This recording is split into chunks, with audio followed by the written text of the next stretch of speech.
What's up, everybody? It's Graham. Welcome back to the channel, back with another video. And yeah, it's that time of year again. Happy holidays. It's the day before Thanksgiving 2024 when I'm doing this video, or I shall say when you see this video. And I started it off with a clip of obviously Black Friday because we know that that's the day that's traditionally after Thanksgiving. Well, what I will say is that they don't really do that anymore. These are, I think, the last couple of years that's kind of gone away. They're not really doing that anymore because of situations like what you just saw in the video. But it made me think, remember, because we are a Gen X focused channel, and it made me think of something that I remember as a child.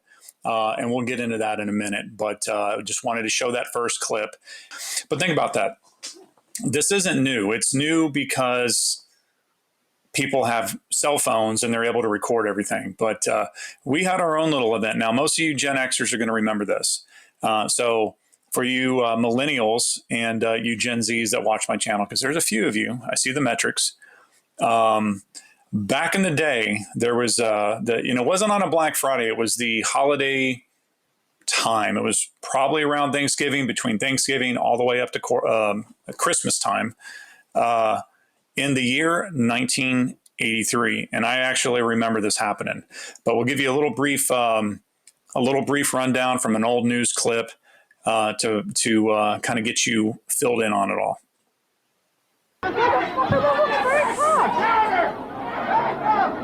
Welcome to another holiday shopping season. When the doors opened at this Wilkes-Barre, Pennsylvania store, the pushing and shoving began. One woman was knocked to the floor and suffered a broken leg.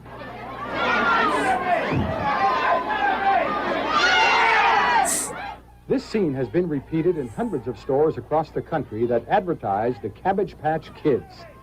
The Cabbage Patch Kids are dolls about 16 inches high. They don't walk, talk, wet their pants, or grow hair. They don't do much of anything. But they have upset the supply and demand cycle to an astonishing degree. There has never been such a first-year demand for a new doll. As far as I'm concerned, they're the worst-looking things I've ever seen. I mean, they are pathetic-looking, they're homely. I don't know what exactly the attachment is. I think they're cute, but kind of funny-looking. Last year it was strawberry shortcake. This year it's Cabbage Patch dolls. The dolls originated here in rural Georgia about 5 years ago, the brainchild of 27-year-old Xavier Roberts. The original sold for $125, but when Coleco Industries took over the marketing of the dolls, they made copies and priced them at about $25, and the company couldn't make them fast enough. They're manufacturing about 200,000 a week in Asia and chartering planes to get them to stores in the United States. But demand exceeds supply, and there is only one reason. I like them. This supply and demand cycle created by this doll is a marketer's dream. The owner of the company decided to treat it like a collectible, like a Hummel or a collector plate, and buy it from a customer and then quickly sell it for a very low profit. So people are coming in here selling their $20 dolls to the store for $40. The store then turns around and resells them for $50. Most buyers can't express why this doll is so popular this year, and others can't explain why they want to buy it. But they do want it. I don't like them. I don't like them. I don't like their faces, but I want one. Well, there you go.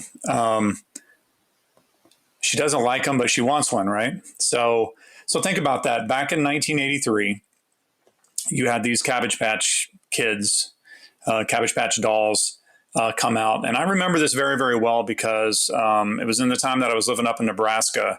And I have a cousin, she's about a year younger than me. And I remember my aunt, her mom, my Aunt Leota, and then my Aunt Mary, which is my great aunt, would have been Leota's aunt. But she was not much older than my aunt because my grandmother, my great-grandmother had a baby at a very old age. So therefore they were always very close in age. And I remember them going to a store to get these and or to get one for my cousin. And my Aunt Mary, I put her in a picture before in my Halloween one, but she was a big woman. And in 1983, being a 300-pound plus woman, that was cat-like in her reflexes, and she had a temper, and she was not afraid to tell you. And I remember her coming back and saying that that somebody tried to rip one out of her hands while she had it in her hands, and she just lit into that person. So it was real. The stuff that you see on these videos, it was real, and it was crazy in 1983. It was the toy to get. Interesting, as you heard that one lady say that the year before it was strawberry shortcake. I don't remember the frenzy over that. Again, I'm a boy. I was playing with my He-Man in 1983, and not really into G.I. Joe, but definitely He-Man at the time, and my little racetracks and stuff like that. But they were, I don't remember the frenzy over strawberry shortcake, but at least those were cool because you can buy them. And I think, correct me if I'm wrong, drop a comment, they would smell like strawberries or whatever the fruit was that the character was. Pretty cool little toys. But Cabbage Patch, I never really understood them. I'm like them. I think they're ugly. But again, people, I'm a collector, right? Sometimes you just don't know why you want what you want. And so if you know, I love my little inflation calculator. So some videos say they were 20, others say they were 25. So in this particular video, they said that they were $20, and then they were taking them to another retail store and selling them for $40. And then that store would then again resell them for $50. So you see the calculation, $50 in 1983 is equivalent to $158.47 that they were going out and paying for these dolls. So being a person that still sells some stuff on eBay from time to time, it's interesting to see that people were doing that no differently than when there's a drop for a specific toy or something at Walmart. You see these resellers go and buy up all of the inventory.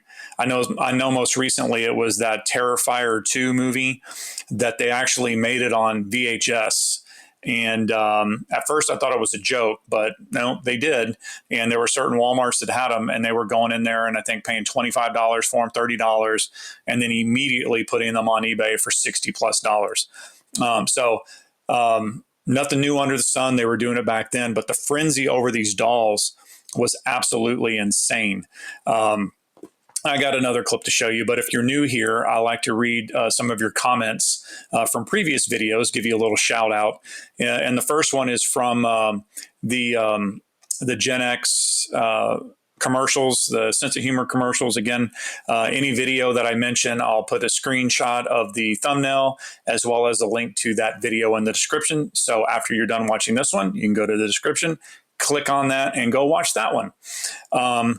And this individual says, I just got it. And this one helped me out a lot.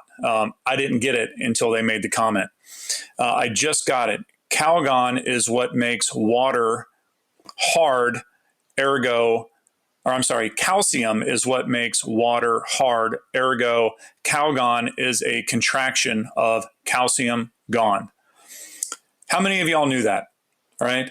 If you did, drop a comment below and say you knew that, but I never put two and two together. It's kind of like I'll blow your mind. If you've never noticed this in the FedEx logo, when the Fed and the X go together, it's an arrow, right? The way that the letters, the X hits that. I've caught that years ago, and now every time I see a FedEx truck, my eyes immediately goes to the arrow. So if you see it now, then just blew your mind, right? But I never did put that together. Calgon, calcium, hard water, and it makes it go away. So it came from Calgon. I thought that was pretty cool. Didn't ever think about it. So we go into another one here. This one was kind of crazy, and this one you can see on the internet a lot. That's going around from back in the day, and this was something I think it might have made national news at the time because I remember hearing about this in particular. Oh, no! But look what happened when Hills in Amherst, New York, opened their doors this morning. Here's the go.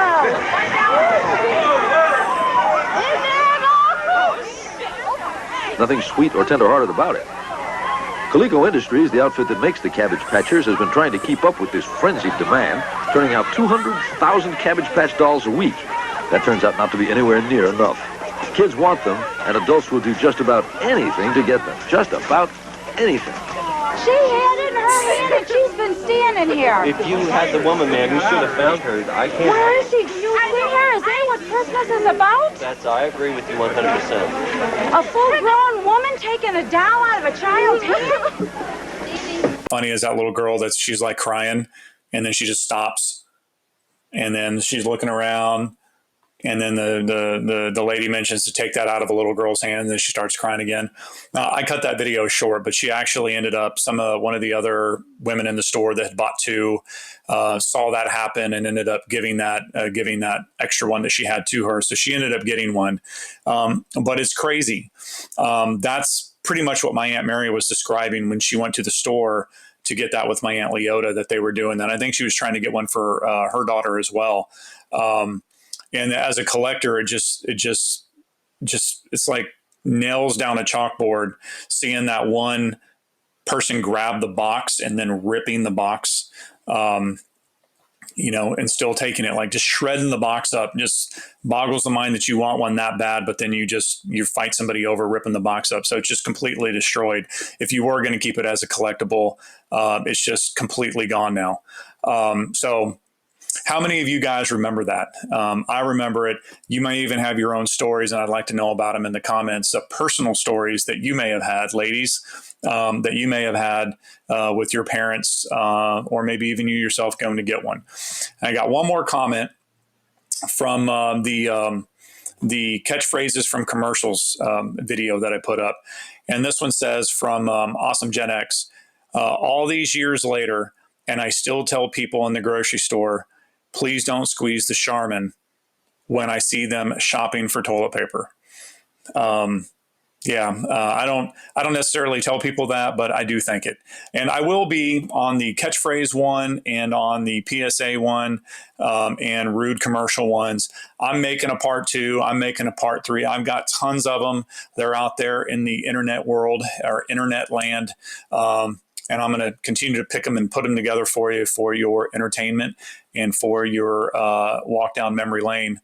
But anyway, that's essentially it. We're not going to get to see the TikTok videos or the reels anymore of people going ape shit or batshit, I should say, crazy on these Black Friday deals, because Black Friday started like a month ago.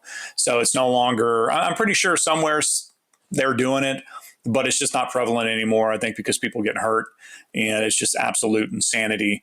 So anyway, so again, tell me your stories that you had. If you remember this as a kid, like I do, I would have been, what was that? I would have been 9 years old when this happened. So I remember it very, very well. If you've got personal stories, please drop a comment and let me know. And as always, if you've stuck around this long to the end of the video, if you like the video, give it a thumbs up. Consider subscribing to the channel, hitting that bell to be notified of future videos. And with that said, I appreciate you watching, and I will see you on the next video.